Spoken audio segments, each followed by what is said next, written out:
Welcome to Photoactive, a podcast about photography and technology. I'm Kirk McElhearn. And I'm Jeff Carlson. You can find show notes, including any photos we discuss in this episode, at photoactive.co. That's photoactive.co. Well, Jeff, we haven't seen each other since last year. Happy New Year. Since last year. Happy New Year as we publish this close to the end of January. Well, it's still the new year. What did we do? We canceled one episode because of Christmas, and then you got the lurgy. I got the lurgy. The COVID finally caught up to me, so I actually spent 2 weeks in isolation in this room, this very room. 2 weeks. So, that was fun. So today we're very happy to welcome Derrick Story, who is a very well-known photographer, writer, podcaster, does all sorts of things. And I mentioned to Derrick when we first joined on the Zoom that I'd seen his name for decades around the Mac area, and I'd never met him in person. So Derrick, thanks very much for joining us. It's a pleasure. You have an interesting article we want to talk about on Medium, and it is entitled The Rescue Mission, a story of bankruptcy, obsolescence, and the fate of my pictures from 20 years ago. Now, we were talking before the show about, what did you say, that at CES you were comparing the number of photography announcements for new products a dozen years ago compared to this year, and there were 50 back then and one this year. And we were talking about the difference in the way consumers approach buying cameras.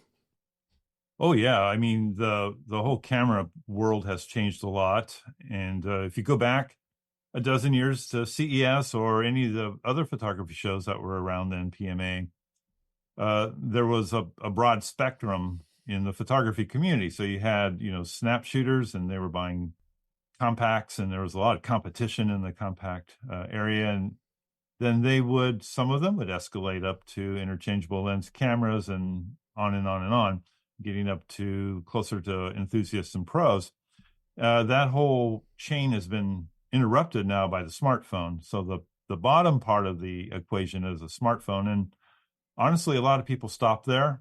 And, because smartphones are so good. I mean, we all shoot with them. We love them. But I think, so the whole dynamic has changed. And I think the manufacturers sort of have realized that. And so they're approaching their sales and marketing different than they used to.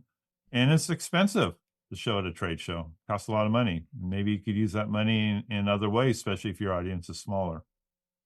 Yeah, I pointed out that when you buy a pocket computer, you get a free camera thrown in, even if you're not looking for the camera. And that changes a lot. But now we pay attention to photography. It seems to me there's more written about photography. There are more YouTube videos about photography with people wearing backwards hats and talking about techniques than ever before. So on the one hand, there's a lack of a presence in trade shows, and sales are definitely down. But on the other hand, it seems like photography is extremely popular. Oh, it's wildly popular, and I'm happy about that. And I'm not anti-smartphone photography at all. I think anything that keeps us taking pictures and telling stories, which ultimately, that's what photography is about. That's what writing is about, is telling stories. I love it.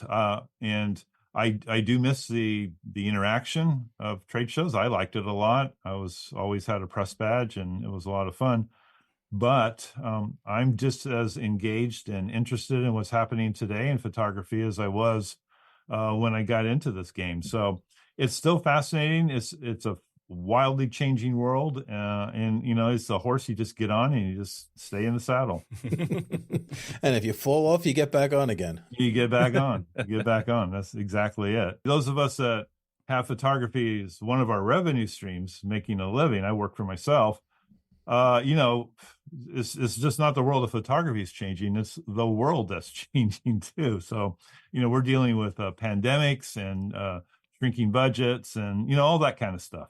So there's a lot of moving parts to this. And if you're game for it, it's a lot of fun. You got to have a stomach for change, though. Yeah. One of the things I've noticed is that even though you're not seeing as much coverage of a number of cameras sold and, like you were saying, the compact market just basically evaporating, it's definitely true that the general knowledge of photography is way up just because it's spread so widely because of the smartphone. So people who would not really think about photography are now doing it, even if it's just a little bit beyond, I'm just going to take this quick snap of my cat or my family.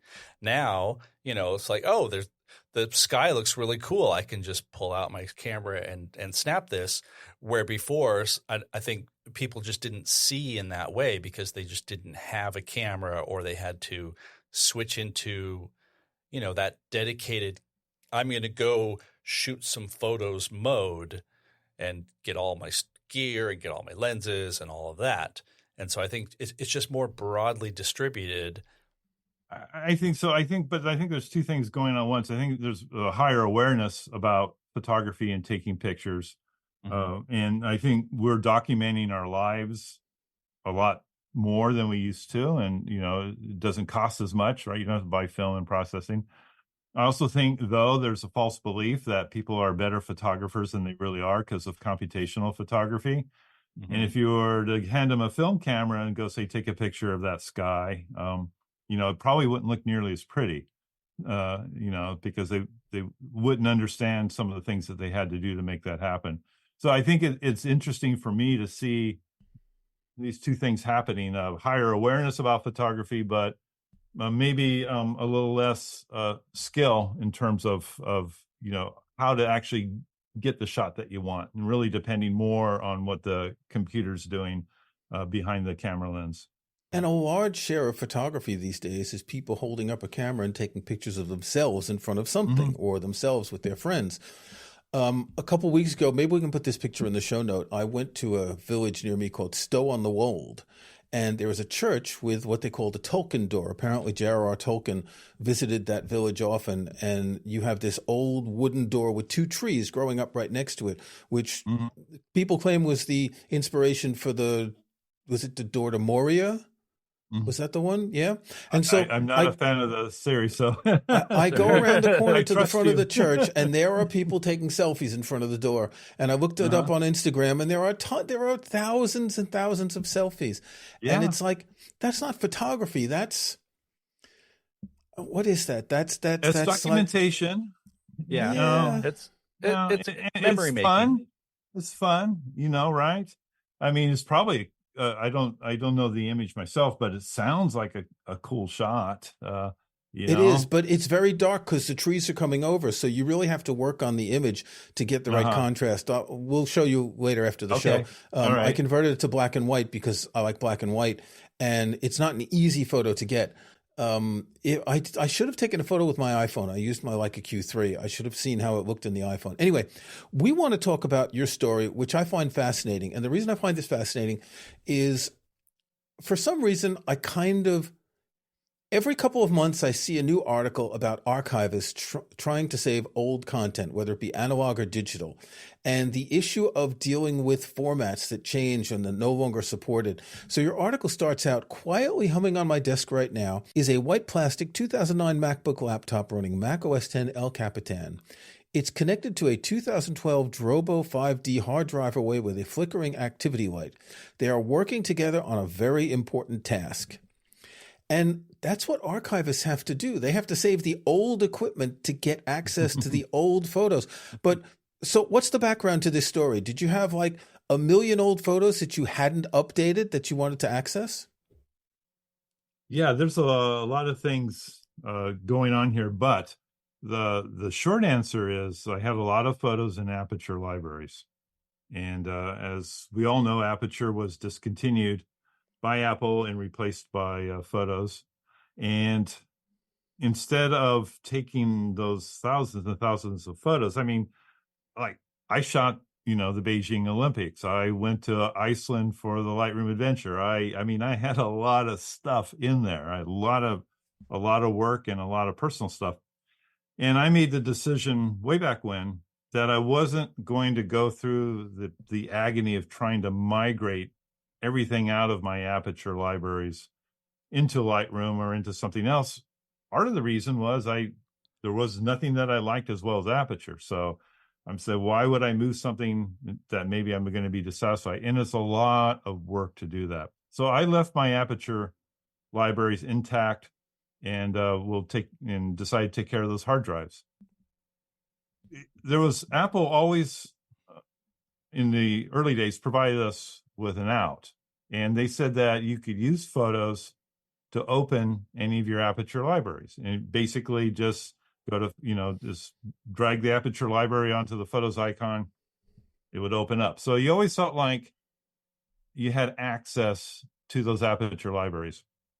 What happened was a little bit of time goes by, get a little bit of lax, not keeping up on software, all that kind of stuff. We get busy, right? And a lot of things change behind the scenes. And I wanted to go and get some of those photos for an article I was working on. And what used to work didn't work anymore. And that was the moment that story was born, when I thought I had a system that would work and it no longer worked. What do you do then? So I actually haven't tried to do this in a while. Will Photos no longer open Aperture libraries, or it just does it but doesn't quite keep the fidelity that it used to? Sort of, kind of, yes. One thing you can do still is that you can import an Aperture library into Photos library. And, in that case, you definitely want to move off in already where you have to have some understanding of how Photos works, right? Because you have your system library in Photos. And if you have an iCloud account, which everyone should, right, if they're a photographer, and take advantage of that situation. But there are different levels of iCloud storage. And, as the more you use, the more you have to pay, all that. So you don't really want to import 200,000 images into your iCloud library because that could be very pricey. Yeah. And do you really need access to them all the time? So you want to, first of all, you have to know how to set up a separate Photos library. And then you can use the import command, and it does bring them in, but you lose a lot of stuff. Not so much image fidelity, but Aperture libraries, one of the joys of Aperture libraries was their structure. And that all gets kind of messed up. And it's not pretty. It's not a pretty way to go. So I decided I didn't want to do that because I wanted access to all those photos. I knew I was going to lose the structure of Aperture. So I wanted to find a more modern solution instead of just using the import command in Photos and doing that whole method. I'm not in love with Photos anyway. I like it for my iPhone photography, but, I cannot live by Photos alone. So I wanted to find something more intelligent. So what did you find that was more intelligent? So what I decided to do was, and this is where you have to really make a decision on what's important to you about your photos. So, for instance, in Aperture, I had done star ratings and I had organized my images really well. In Aperture, I had done a lot of editing, and so the images looked pretty good in Aperture. So the first decision I had to make is, do I need those raw files, in whatever my new solution is going to be? I decided no, because, bringing those raw files in, there are some applications that claim they can bring in the Aperture edits, but I have tested them all and it's spotty at best. So I decided, no, I don't need raw files. I still have those images on the hard drives if I absolutely need to get to them. So I decided, why not export JPEGs, right? They've already been edited. They already look good. Why not export JPEGs and then use modern software such as Peakto or Mylio to use AI, and I don't have to worry about keywording and all that kind of stuff. Let modern software using AI help me find the images that I want.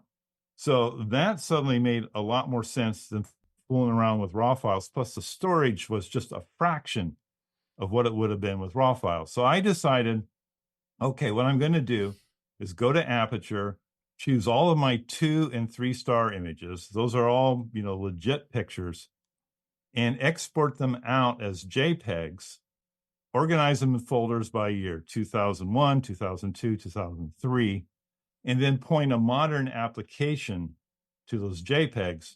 In my case, I use Peakto, and let it do its AI object recognition and all that kind of stuff. And then all I have to do is, if I want to find Christmas 2004, I can just enter that, or enter Christmas tree, or enter whatever, and I will get a whole batch of images to choose from.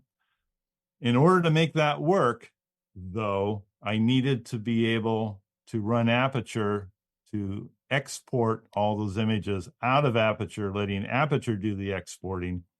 And that's where the story takes another turn. How many images are we talking about here? 200,000. Oh, okay. Is that 200,000 in the library, or 200,000 after you'd filtered to 2 and 3 star? 200,000 after filtering. Okay. How big was the library itself? How many terabytes? Well, it's not just one library. So what right. I did with Aperture is I did annual libraries. Right. So it was a series of libraries. So 200,000 images. So my reflex would think, I want to export everything as TIFF, and I want to save the raw files. So I can look at my final edits and redo the edits and actually improve on the edits with software that's, much more advanced. And then I would think, well, the TIFFs are going to be like hundreds of megabytes each. So then, okay, 100% JPEGs would be the thing plus the raw files. That's what I would consider doing. I'd want to keep the raw files in case I see a photo that I could edit better now than I did 10 or 15 years ago. Yeah, I mean, that's what a lot of people are going to say. My pushback on that is that there's a couple pushbacks. One is, are you really going to do that? Right? I mean, how much free time do you have on your hands to do that kind of stuff? Second thing is that if you've used Luminar Neo, if you've used any of the modern applications, if you export out a superfine JPEG, right, a JPEG at, let's say, 90, right, full size, that's already been edited, right? The raw file was already edited. So you take those edits from the raw file and you edit out a high quality JPEG, then use modern software. You can still do practically anything that you need to do to that image that you would with the original raw file, because you're not going to be doing a museum show with this stuff, right? I mean, if you are, then you go back and get the raw files. For right. The stuff so these aren't files that you're going to exploit commercially. I use them in my art. I mean, I'm my own stock library, right? I only use my own images. But yeah, but you're right. They're on the web, right? Most of the time they're on the web, and I want them to look good. But here's the thing that I push back with my audience all the time. They get really hung up on raw and all that sort of stuff. And I go, this is where things have changed, right? Look at the software you have access to. Okay, even an image that was captured with a 6 megapixel camera. I have a lot of those, right? 6 megapixel raw files. I'm not worried about 6 megapixels at all. Just use Topaz or any number of applications, even built into Lightroom now. You can sample up that bad boy as big as you need. 6 megapixels makes no difference anymore. If you have just a decent file at all, AI editing makes no difference anymore. So I'm just thinking, why torture yourself? Export out high quality JPEGs, knowing that we have the tools these days to basically do anything you want. Making that decision was the difference between me succeeding in this project, which I did, and I think just getting bogged down in the mud somewhere in the middle. Now, that's really interesting because we're used to pixel peepers who will say it's got to be the best resolution, the best file, the raw file, and all that. But in the past few years, we've had this transition where now you can get by with JPEGs. And whether or not you use like Fujifilm's film simulations or whatever to give it a certain look, or you just take a stock JPEG and edit it, as you say, you can upscale it, you can use AI editing. I think the pixel peepers will never stop peeping pixels. There's a tongue twister in there. But it is giving tools to photographers that we didn't have even 5 years ago.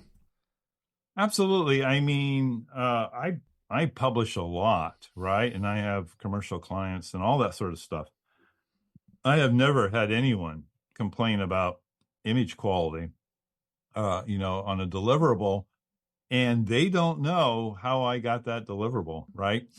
And so a lot of times I'm using just modern tools to, if I had a terrible situation, get whatever you can, or pull a shot out of the archives in the best shape that you can, and then make it work. And we can do that now. That's the difference. I think the raw mentality is, I shoot in raw. I edit mostly in Capture One Pro, my raw files. I love it. I have 3 cameras I absolutely adore. I have a Fujifilm X100V. I have a Olympus OM1, and I have the new Nikon ZF. Those cameras, I feel like I never need another camera as long as I live, in addition to my iPhone Pro Max. They produce fantastic RAW files. But once I've done the first edit on that RAW file and export it out as a JPEG, I can live off JPEG from then on, because I've already recovered shadow detail. I've already fixed the blown out highlights. I've already done all that stuff. I don't need to do it again. AI can take it from there. So I'm curious to transition this a bit to the hardware, because as Kirk mentioned, we started with a 2009 white MacBook. That's the white plastic one. Yeah. There had to be a reason for that. And you also mentioned that the files were on a Drobo, which the company which is no risky longer at exists. best. Yeah. I also have an old Drobo that just sits quietly. I think I'm using it as a shelf for some reason. And we have this expectation that, all my photos are on these external hard drives, so they're fine.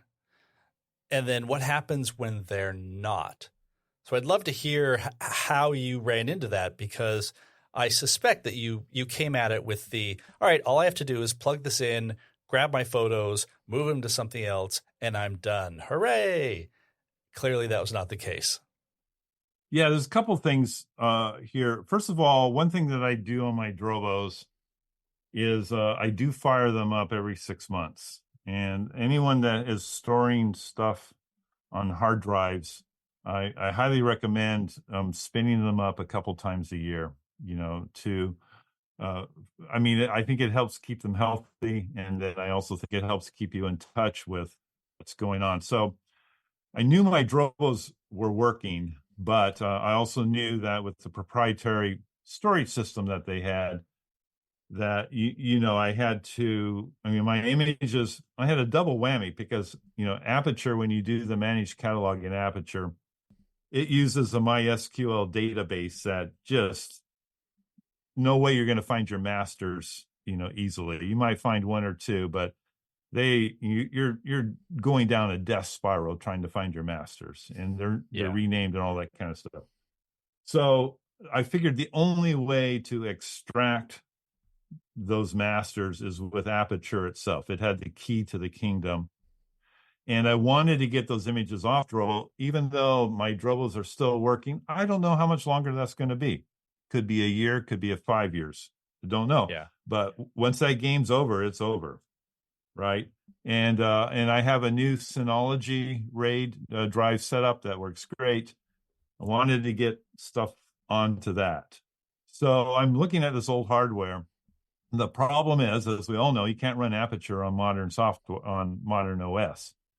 So I have this thing that I call freeze it in time. And this is something that I do. I talked about it in the article, which is I have a lot of computers here in my studio. If I turned off background blur, you would see something that would, you go, oh my God, how do you even work in that? And the reason why I have so many computers is because they get to a certain point and then I don't update them anymore. I leave that software on there and I leave the OS on there. And then that way, if I need to go back and get into some proprietary library, whether it be Aperture, Capture One, or something else, I have a tool to do that. And in this case, I had to go all the way back to that plastic MacBook, which, first of all, hats off to Apple. That thing still fires up, still works. The screen still works. that has Aperture 3.6 on it, which I needed. And so then I connect the Drobo to that. They spun up, and I'm going, okay, I'm in the game, right? I've got a computer that's running Aperture. I have the Drobos. Let's get all those images off those Drobos onto Synology. And so I would open up the library in Aperture, let Aperture do the exporting, high quality JPEGs onto another drive, and then put them in my Synology backup system. And this took a couple weeks, right? Because you set up an that's a really export slow job. Mac with a hard It's drive a really on it. slow Mac. Yeah, with a hard drive lot on the of Mac and pictures. hard drives in the Drobo. Yeah. Yeah. So I mean, you set it up, and then you go on with the rest of your life. And I would set some of these jobs up on Friday, right? And then come back to work on Monday, and it'd be halfway through. I mean, This was for a single yeah, 1 year library you're talking about. Yeah. yeah. But here's the thing. Now I have all of those JPEGs, all of them, high quality JPEGs, 90 plus JPEG, 90 quality JPEGs from those original RAW files that were edited in Aperture. So they look good. I mean, they look really good, but they're manageable. And then now I have them on a Synology drive, and I'm using Peakto. Peakto, ingests all that information, all those JPEGs, and then it runs its AI using object recognition, and it applies tags and keywords to all those images. And then it allows me to find them, searching on just common terms. So now I have all those 200,000 images on a Synology drive. Synology doesn't even care, right? 200,000 JPEGs, it's nothing, right? Well, if you're talking, you said earlier some of them are 6 megapixels, so yeah, that's less than a terabyte, probably, right? Those are potato chips. They're potato chips. I mean, right? They're nothing. Even the raw files aren't that big back then. Exactly. Yeah. Very true. But now I have them all. And Peakto has done a great job. There's Mylio and Peakto. They're both excellent pieces of software.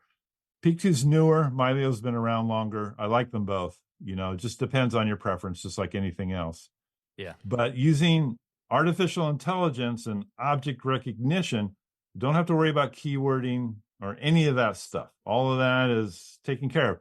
Now, people will go, just like the people that are pixel peepers, they go, well, if I don't have precise keywording on every image, then when I enter it, I'm not going to get that image.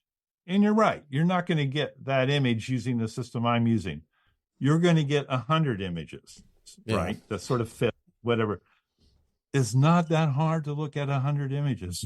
It's just like, it takes me 10 seconds. Oh, there it is, right? So I don't need it to be a bullseye. I just need it to get me in the right room. And, that's the state of AI object recognition right now. I'm sure it will get more precise over time. But right now, if it whittles it down from 200,000 to 150, I'm a happy camper. So we'll put a link in the show notes to an episode we did about Peakto with, I think it was the lead developer. What I find really interesting here is that we're able to offload all of this thinking and doing and time wasting. You're talking about keywording. You have to put keywords in every photo. We're able to offload this, and we may not find every single photo that we want because maybe some of them won't get recognized. But we're able to do so much. As you mentioned with AI editing, it's saving a lot of time. I read things. I see videos on YouTube and I read articles about people about important to keyword your photos in Lightroom and spend all this time and rate them and star them and all this. And it's like, how much time are you spending where now you got tools, you just type a few letters to get, where's Christmas, right? And it's automatic. And it makes you think, it makes me think of all the things I've done in the past with files and backups and archives and labeling and all that and how useless it is. I know it's a little sad to think about, but it's the tools that you had at the time. Right? Exactly. The thing about photographers that I think is interesting, and I've been working with photographers forever, and I have a podcast for photographers, and I write to photographers, and I go on workshops and all that. The thing I've noticed about photographers is that once photographers learn how to do something, and that's either behind the camera or in front of the computer, they don't let go of that easily. And part of it is it took some work to learn Photoshop, right, or whatever it happens to be.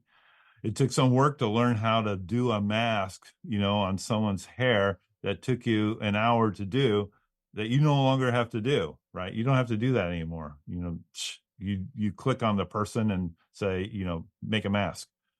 But there's that resistance to change, and that somehow the new tools aren't going to be as good as the old way of doing things. In some instances, something that you do in 15 seconds might not be absolutely as precise as something that took you an hour. But if it's 95% as precise, you can probably do the last 5%, rather quickly. And it's just a matter of getting used to doing things differently. And it's funny, for such a creative bunch of folks, and I'm including myself because I am a photographer, for such a creative bunch of folks, we are so resistant to doing things new ways. I find it interesting. Definitely. Okay, one last question before we finish. Could you have done this in a virtual machine? So a virtual machine, you use software like Parallels Desktop or VMware Fusion.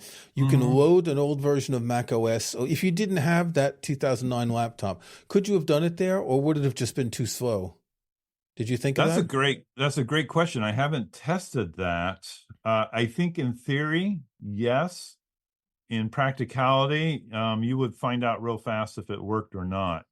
If you didn't have that old hardware, obviously, then you have to go to, as I say, plan D or plan E or plan F, down the line, and that might be in there somewhere. But I would think in theory that would be possible.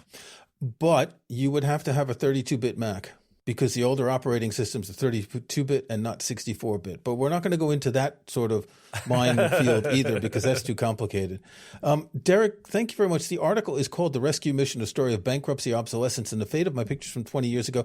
This is quite enlightening, and I'm taking away two things that I want to talk about in future episodes. One is AI editing and the fact that we can stop peeping pixels. And the second is getting stuck in that rut and doing things complicated when there are newer, simpler ways to do things. So, Derrick, thanks very much for joining us. It's been a pleasure, guys. Thanks a lot. Okay, Jeff, it's time for our snapshots. What have you got? I have a Christmas present. Oh, congratulations. Thank you. Thank you. But actually, it's a very cool photo kind of related Christmas present. It is a book. It's a book by Norman Mailer called Moonfire, The Epic Journey of Apollo 11. It is not just, a book about. It is filled with images, and if you like space stuff at all, this just seems like a huge treasure of behind the scenes and historical images, and I have a feeling I'm going to geek out on this in a serious way. I know the book. It's been out for a long time. It was reissued a few years ago. It's really fascinating. And that's mine. What do you have this week? Okay, so for me, I actually binged a series of movies recently. I realized that I hadn't seen the Harry Potter movies in years, so I watched all 8 of them on 8 evenings. And wow. Because the 7 is in 2 parts, right? So it's 8 evenings. Yeah. And what really struck me when I got to the 3rd movie, now you've seen all the movies, you read the books, I'm sure. The first 2 were like children's books, and then it starts getting dark and violent and all that. And as they grow up, what struck me was the visual changes as you go from the first 2 movies to the 3rd, when all of a sudden the color grading is totally different. And it made me think about color grading, which is not something we talk about. If you're like a wedding photographer, you're going to worry about color grading to make all your photos consistent. But for most of what we do, you don't need to. But you see it in movies where they have a kind of a color palette that reproduces throughout the whole movie. The 3rd one was dark, and it had that high black point look. And then as you go on, each director did it a little bit differently until the final 2, the 7 part 1 and part 2, had a very distinctive, almost old film look. I think the fourth or the fifth kind of looked like Kodachrome. So each one had its own character of color grading. And it's not something you pay attention to in movies unless you're seeing multiple movies, like in this case, right? When you're seeing a series. If you watch Oppenheimer, you'll see a great deal of color grading to set the time and the atmosphere and all of that. And color grading is done in every single movie ever made so that a character looks the same in one shot and another, where the light's different, the weather's different and all that. But in the Harry Potter movies, it really stood out watching the 8 movies one after another. The other thing is, you watch the actors who started out really young and then they get really old. It was about 10 years or more between the beginning and the end. You see them as they learn how to act, because they really weren't that good in the first 2 movies. And when you realize all of the amazing adult actors they had who were mentoring them, you understand why they became good actors. They're good movies. I wouldn't say they're great movies. As a series, I think it's kind of good if you grew up with them. So my son was 10 years old when we first started reading the Harry Potter, so I saw all the movies back then. It was a nice experience to remind me of all that stuff. If you haven't seen them in a while, worth checking out. So it's all the Harry Potter movies, all of them. Nice. Well, it's also intriguing because I think in general, oftentimes you'll have movies that want to have that consistency because you know what you're coming back to. And so they don't want to stray too far from the solution that they've come up with. But that third Harry Potter movie, I think, really put a flag in the ground because it was, completely new director, completely new tone, and the material was able to handle that just fine. If 3 and 4 had all just sort of felt like 1 and 2, it would have quickly felt a little old. Oh yeah, we've kind of seen this. I mean, I haven't seen any of them, but I get the impression that like you've never seen the Harry Potter movies. No. I'm sorry. I have seen the Harry Potter movies. I get the impression that like the Fast and Furious movies, those to me seem like ones where they don't want to stray too far because you're there to see, absurd car stuff and, super drama and action and all that. And maybe they'll do a little bit of visual tone shifting, but that's not the point, right? Whereas with the Harry Potter movies, the tone is a very important progression throughout the series. It's not just the visual, like it's the story and everything. So it works out really well. Okay, that's enough for this week. Until next time. Until next time. Thanks for listening to Photoactive. You can find show notes, including any photos we discuss in this episode, at photoactive.co. That's photoactive.co. We couldn't afford the M. You can join our Facebook group at facebook.com/groups/photoactivecast. That's photoactivecast in one word. You can subscribe to Photoactive in your favorite podcast app or on Apple Podcasts. See the links on our website. And think about leaving us a rating or review in iTunes or in your podcast app.